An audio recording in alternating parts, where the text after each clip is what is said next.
Hey folks, Jonathan Phoenix here. Before you guys get into the episode, I want to tell you about an upcoming event at which I am going to be a guest. Atomicon, May 4th and 5th, 2024 at the North Charleston Candlewood Suites, 2177 North Woods Boulevard. Atomicon is celebrating its 10th year as the All Types of Media and Arts convention here in Charleston. There will be sci-fi, fantasy, and paranormal guests, along with a film festival and a cosplay contest. So, I'll see you there. Go to atomicon.org and get your passes now.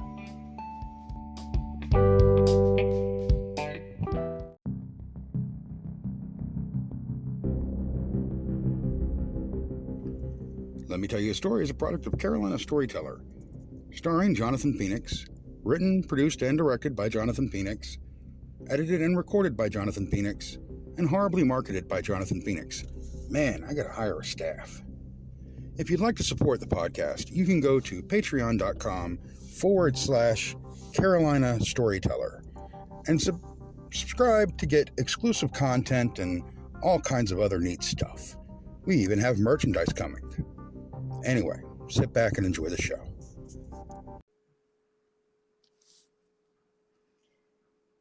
Hey folks, welcome back to the show. This is Jonathan Phoenix. Let me tell you a story.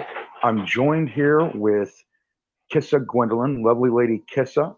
Unfortunately, this isn't the original interview that we had planned. The first interview, there were some technical difficulties. Let's just say I'm not using Zoom right now. But Kissa, thanks for joining us. It's great to have you here. Thanks for coming back a second time to do this. Hey, no problem. Between a full moon and a retrograde, sometimes that's how things go. Yeah, I know, and I really do appreciate you taking the time with us. For those who don't know, Kissa Gwendolyn is lovely lady Kissa, and I've been following Kissa since early 2000s. She started doing music videos. She's been a model, an actress, transferred into a photographer, and now she is a relations manager for Canna Management. Kissa, can you tell everybody a little bit about yourself, where you come from? Okay, yeah, so you were kind of talking about in the beginning I was like a model and that's how most people know me is through like my ICP, I was in Juggalo Island with ICP and then I was going to school for my associates, so upon like graduating I got into like modeling with photographers from all over the world.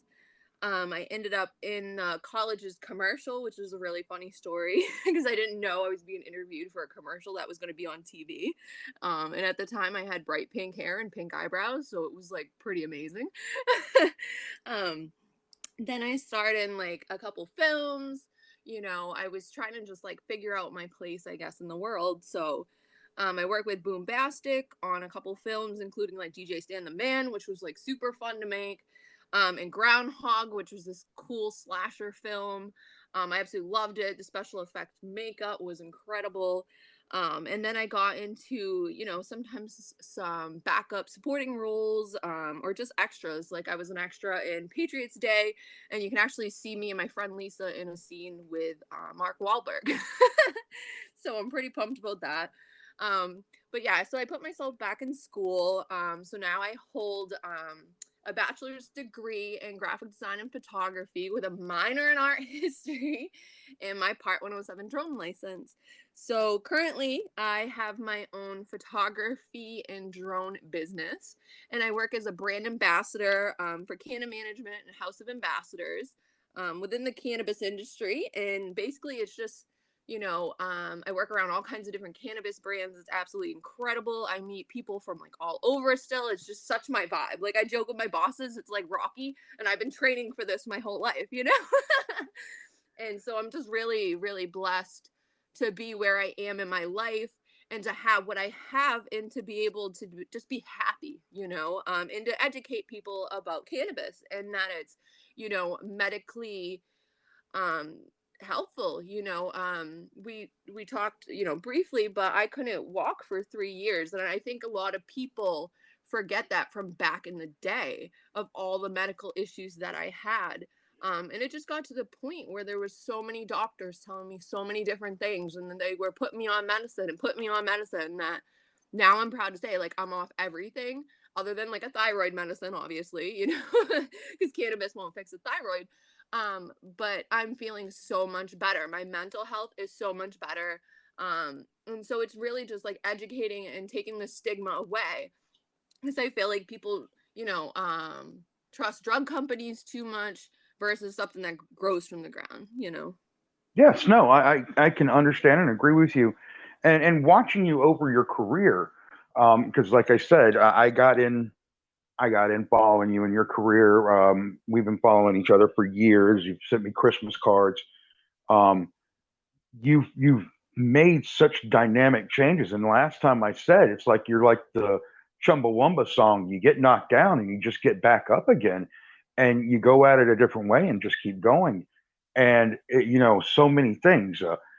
You've done in front of the camera work. You've done behind the camera work. Now you've got the camera flying up in the air. You're a drone pilot, and now you're out here and you're teaching people um, about what the stigma is behind something that you really truly believe in.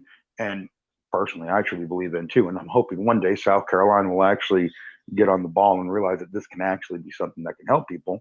Um, and you're making a difference, and you're still going out there making a difference. It's one of the things that I really admire about you, and it's one of the reasons I'm glad to have you here on the show is because you've done so much in your time uh, in the public eye. Oh, thank you. Yeah. Well, even with work, I feel like I'm using my degree as well.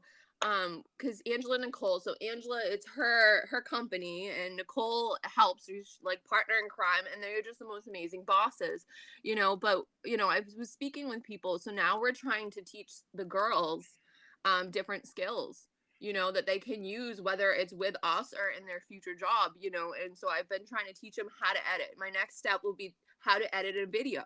I have student debt from this, and I'm a single mom. I don't have money to pay this debt back. Like, I'm hustling. Um, and so I feel like, a lot of these girls are younger than me.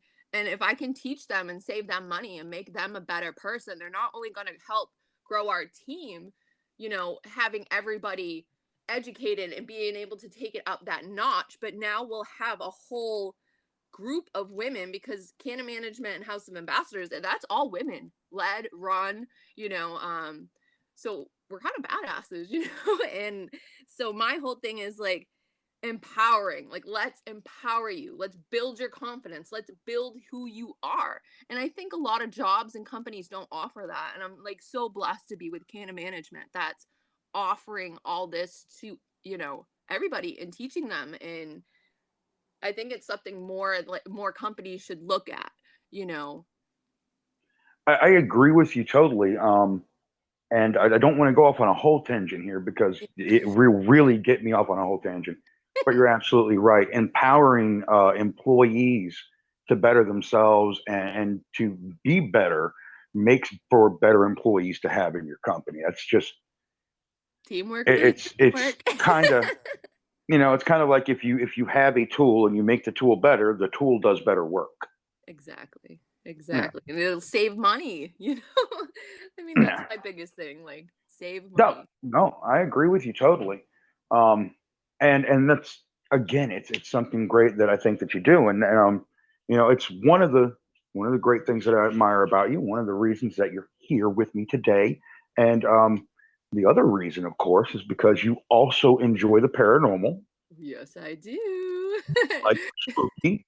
And for those that don't know, Kissa is from Massachusetts, the great state of Massachusetts, and You know where I park my car.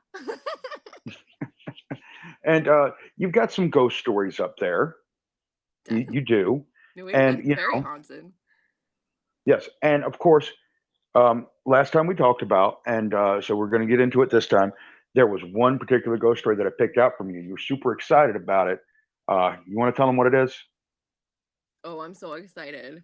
It's Lizzy Borden. Yes, that's right. Lizzie Borden took an axe. She gave her mother 40 whacks. When she saw what she had done, she gave her father 41. Um, you grew up. You've actually got family that's connected to Fall River, right? Yeah, so my cousin, her sister is actually her last name is Borden. She's related to the Bordens. So it's like an extra small world. Yeah, I mean, we're from Massachusetts. It's the most famous, one of the most famous trials in American history. It's probably the most famous ghost story from Massachusetts. Um, it is a small world, but it is kind of a it is kind of a neat connection to have there, to have that connection back to this story and back to this interesting character. Um, Yeah. because you've done some research into it. Oh Lizzie yeah. Borden, of course, and this was what was this back in the 1800s, um, was accused of brutally murdering her stepmother and father. I believe her and her sister were both accused. They were arrested, tried, and acquitted. And for the remainder of her life, Lizzie Borden claimed her innocence, even though nobody believed her. And she did not leave Fall River um, under the protest, even when her sister left, that she was going to find her father's killer and prove that she didn't do it. Now, one of the big things that a lot of people don't take into account when they're telling the Lizzie Borden story is that her father wasn't exactly uh, father of the year, and Absolutely. her stepmother wasn't winning any awards either. Um, they probably you could take every horrible sitcom parent you've ever seen, take all of the good characteristics away, and you'd kind of get the Bordens, by my understanding and estimations. Like a You know, Mr. Burns, you know. yeah, Mr. Burns, and if there was a Mrs. Burns, Mrs. Burns is the estimation of what the Bordens were like. So they tend to gloss over that, but Lizzie did not have a great childhood, neither did her sister. And so when the father and mother were murdered, immediately all eyes turned to the daughter who was going to inherit all of this money because, as we compared him to Mr. Burns, dude was loaded. Yeah, I actually looked it up too. So they inherited what would be $8 million today. So let's just put that in perspective. $8 million. And you know, that is 8 million reasons to go to town with an axe. But Mm-hmm. the killings, something of that level of brutality is, usually driven by rage. That's not really a money killing there. That's a, oh, you done pissed me off killing 40 strokes with an axe. That's a lot of work. If you've never swung an axe before, that's a lot of work swinging an axe, 40 times. You're putting a lot of work on the deltoids there. Yeah. Well, I mean, the fact is too is nobody was there to count the wax, and so I find like I also read a fact that like they brought the skulls into like the court for the case, and I was like, can Hmm. you imagine that? Like, How that's got to be, you know, considering the amount of that, I don't understand how they could have brought the skull. well, I so wonder yeah, how they I've pieced that studied together. a little bit, and so they Yeah. brought the skulls in, and by the second day of trial, Lizzie fainted, and so I was like, well, I mean, what a good way to get out of trial if you just faint. That's a little dramatic. Yeah. Um, that really, she fainted. Get you out of the trial. There are people that now she was found not guilty, and there are people that have said that one of the reasons she was found not guilty was because of an estimation of hysteria. Somebody said that it had something to do with her womanly time. There were lots of reasons, but the real reason was there was not a lot of evidence that connected Lizzie to the crime, and there was a lot of supporting evidence that said that it could have been one of several other people. Um, you've heard that, correct? Yeah, so basically from what I've watched documentaries, I've read one of my friends, like I always read what he posts cuz he's like part of the paranormal society here. And basically nobody was up to date. They showed up and didn't know how to handle the whole crime scene. And as an officer, it's a house full of women. Are you really going to think that a female did this? Absolutely not. And so it said that like Lizzie had time to go down and she burnt clothes down in the basement sink. And I find that really interesting because what if that never got burnt? And she claims that, well, it had some blood on it, because I tried to help my parents, I believe is what she said. But at the end of the day, it's, do you really blame her? And so everything that was going on, I mean, mentally you can only take so much. And Mr. Borden, it was said that, he was sexually assaulting his daughters. So Yeah, yeah, and like I said, he was not anywhere near going to be parent of the year. And I'm pretty sure that in today's time, it would probably have led to what is it, a justified homicide? Is I think well, what they. today we have like DCF and different things to step in, and I feel like we had none of that back in the day. No, we, The man was the head of the household, and you had to do what he said. And this was in the middle of Fall River. Fall River is a huge, huge city. You know. yeah, and and one of the things to state is that it is a huge, huge city. But back when um, Lizzie Borden was alive and when she was a child, that huge, huge city owed a lot of itself to Lizzie's father. So he had a lot of power in that huge, huge city. So even if she could reach out for help, it was very unlikely that she would get any because of people being afraid of her father. Not only that, you can pay people off, and Precisely. so I think you hand anybody $8 million, and I mean $8 million is a lot of money, So I think, at that point it was just completely chaotic and completely haywire. Um, and but I also believe not that they deserve to die. I don't think anybody deserves to die, but I mean, he just wasn't a good person, No. and I think that's what it comes down to. And the fact that at the end, these girls, these sisters, got $8 million. Like it was kind of like the fix all for them. Like, yes, they had to deal with the court stuff and the cops, but at the end of the day, they were found not guilty, got to live the rest of their life with $8 million. Yeah, and so they did get to live the rest of their life with $8 million. They moved out of the house, which is still there, by the way. It's a historic site. You can go to the Lizzie Borden house.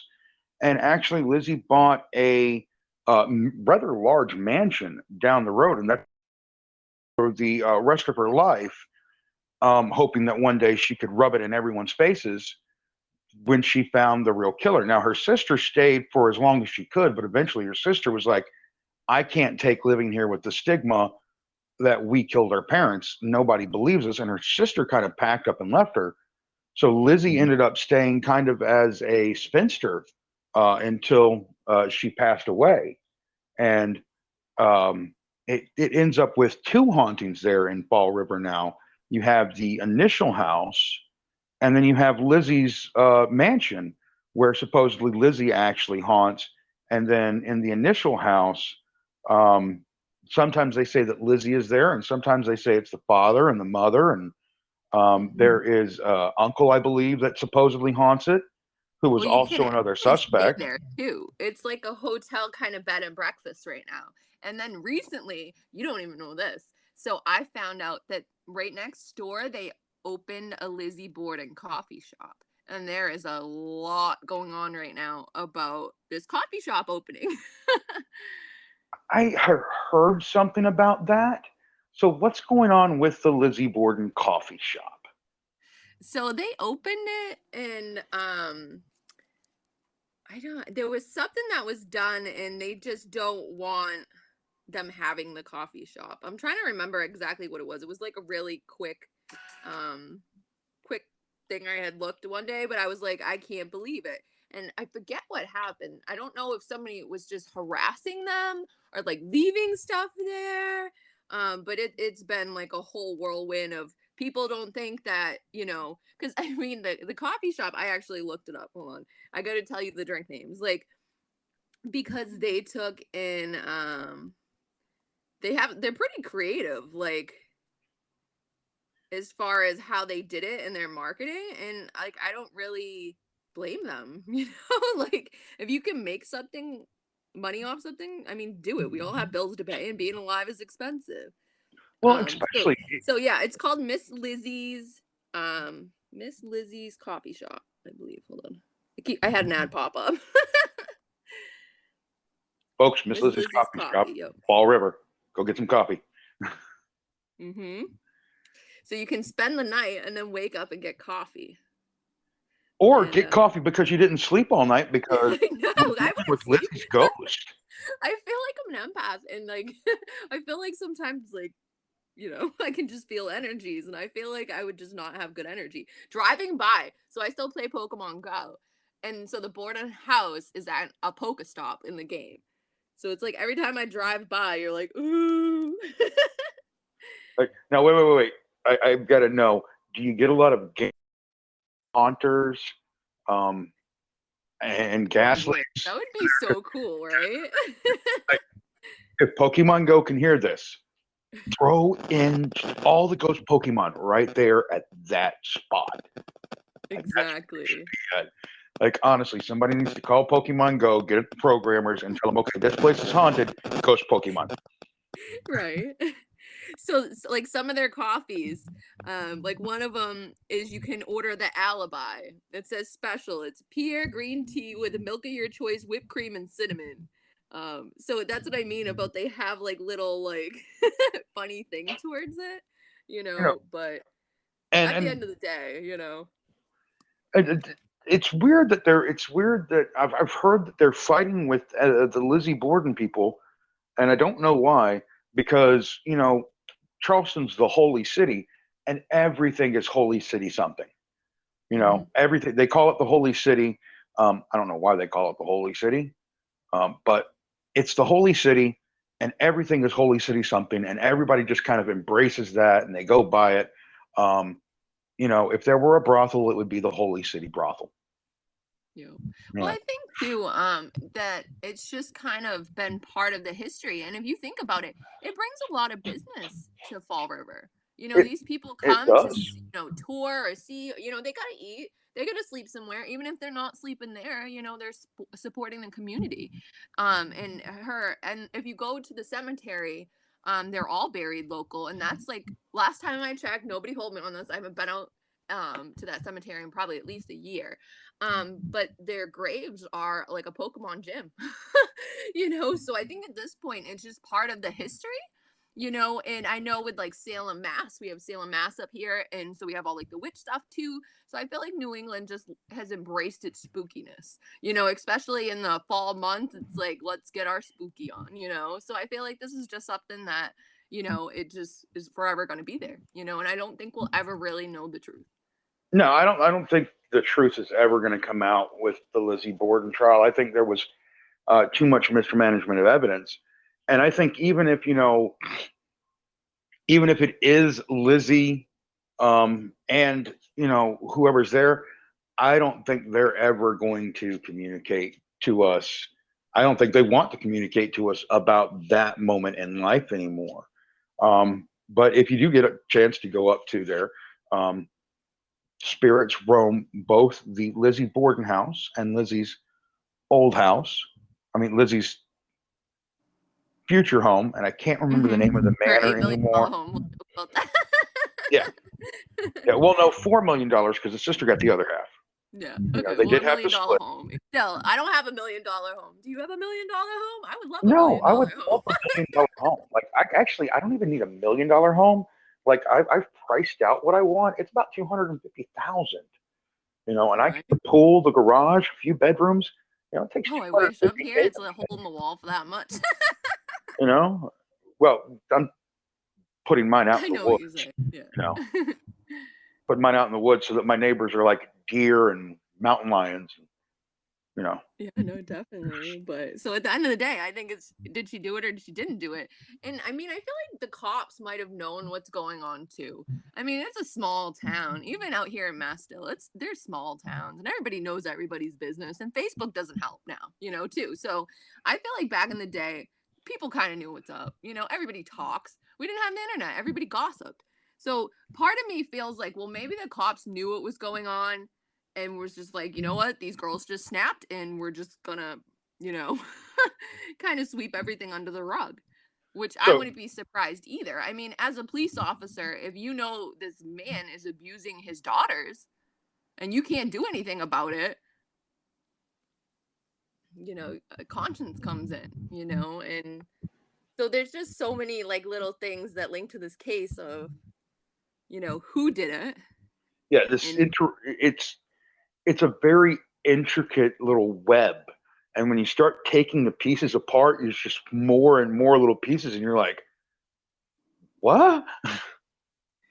yeah, well, It's it's very, the little details that you're like, well, that doesn't add up. Even with Lizzy, I was like, you know what, I don't think she did it at first, and then I've been studying the case for like ever, and it's like, nah, I think I know. I think she did it. I do, and it was either her or sister, or even there was the a, maid, I can't remember if it was a boyfriend or it was a male friend, and they had seen him near the house, and he was one of the suspects. And he actually proclaimed Lizzie's innocence. I can't remember who he was, but he ends up leaving Fall River shortly after the trial, and nobody ever sees or hears from him again. But I've kind of leaned towards this was I'll give you some money if you help me take care of my parents kind of thing, and that's what he did. well, not only that, but if you're my boyfriend, hypothetically, and we're teenagers in love, and you see that I'm sad all the time, and my father and my parents are abusing me, then to an extent, I mean, you don't know if Mr. Borden went after him. There's just so many what ifs in this case. Yeah, He was not a nice person. And it said that he had a lot of enemies. A yeah, lot of he people did. did not like him. Like you said, this was take all the evil characters, and it sums up to like Mr. Burns from The Simpsons. It just wasn't a good person. But does that mean he should have died? Well, probably not. But karma sticks around. And this is probably for those people who don't believe in karma. Well, here's a prime example of karma come back to get him because whoever killed Mr. Borden, they didn't do any time for it. And other than Lizzie's ridicule that she suffered her entire life, the ramifications of his murder were basically nothing. He was brutally bludgeoned and murdered for being a horrible person. And the only punishment that came out of it was Lizzie was shunned for the rest of her life, mainly because she didn't just own up and say, "Yeah, I killed him," which, with due process and everything, at the point she could have pulled the OJ method and wrote a book that said, "If I did it," and put that out and made another $8 million. Yeah. Hey, you never know though. Like I said, people get related, and I don't know. Personally, I've asked. I remember years ago, like it's like, okay, well, what's the truth? I need to know the truth. And it's just one of those things we'll never know. But it's super haunted, and it's just I would never stay there. I mean, maybe I would. Okay, I really like ghost stuff, but I feel like I wouldn't sleep, and I need sleep these days. So, but it's just, can you imagine staying there and waking up to? I mean, I've watched like all kinds of ghost shows there, and to just wake up and feel a presence or see, him standing over you. Like I would just like shit Twinkies, excuse my language. Yeah. Well, having stayed in a haunted house before, where I was told there was a ghost, it gives you a whole nother air. You kind of like, okay, I want to get out of here. I want to get out of here now. You can't really sleep. So yeah, no, I don't think I'd sleep very well there either because I would just have the anticipation that something was going to happen. I'd be like, what was that noise? Well, Well, I think people forget too that we're all balls of energy. So yes. if we have like spirits around us, like their energy too, and sometimes we absorb their energy, or they can have a negative effect. I think it was the Lizzie Borden case where there's been times of people staying there and they wake up in the middle of the night and they just are either nauseous or sick and they just have to leave. And that would make total sense because you have probably Mr. Borden there, right? And the mother, and there's a lot of negative energy, there's a lot of hate, you know. And so I just can't even imagine, sometimes you just stay away from bad energy, I guess I'll just Yeah. leave it at that. And the house definitely does have an energy to it.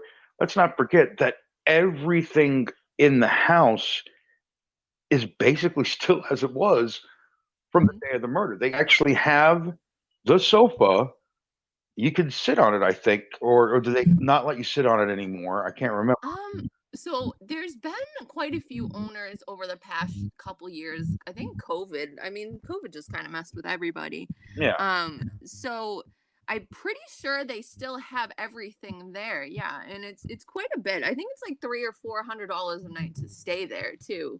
But they've done a beautiful job preserving it. It looks absolutely phenomenal from the pictures. I haven't personally been there. Like I said, I drive by, I get a horrible like energy and feeling, and I'm not doing this today, I don't blame you at all. Yeah. But it's preserved so well. Can you imagine? The actual couch where he was bludgeoned. You could still see the blood stain on it, and they've still got it sitting there. Like, hey, here, yeah, go ahead, sit on the bloody couch. All right. Oh, Ugh. I'm good, thank you, I'm good right there, sir. So it definitely does have the energy. It definitely is one of the spookiest places in New England. If you ever do go to Fall River, I probably can't recommend enough not going there. You've got to go there and check it out. I mean, it's just something that you have to do if you're ever there. Um, but at the same time, you're going to wish you didn't. Yeah, you're gonna just, if you're anything like me, you'll feel the bad energy like outside and be like, okay, we're gonna keep it moving. We know what's in there. Because it's not just the deaths, it's all the trauma that happened in the house, all the secrets, and so I don't know. You were mentioning energy before, and a lot of things that if you've watched the paranormal shows, if you know anything about paranormal, Obsessed. um, it's not just the spirits of the dead, but it's also the energies of the past. Um, we've got a place here called the Angel Tree in Charleston, South Carolina, and this is a more than 500-year-old giant live oak tree that has stood for the entire history of this country. Since the area was discovered, this tree's been here. It's seen so many things. It's seen the good and the bad. And people go and visit this tree. They play on the branches, you know, and they have fun around it. But at night, people say that they can go out at the tree and they see spirits around the tree. And I'm like, well, that makes sense. This tree is a living thing that's 500 years old that has seen more history than any of us will ever see in our lifetime, even with the fact that we have in our lifetime now historic events happening like every 5 days, it seems. This tree's seen more. This tree's seen it all: the revolution, the civil war, slavery, civil rights. uh, Well, I think that's what people forget too. Back in the day, we didn't have an electric chair. We didn't have, the death sentence. They put a noose around your neck and hung you from a tree, or yeah. cut your head off.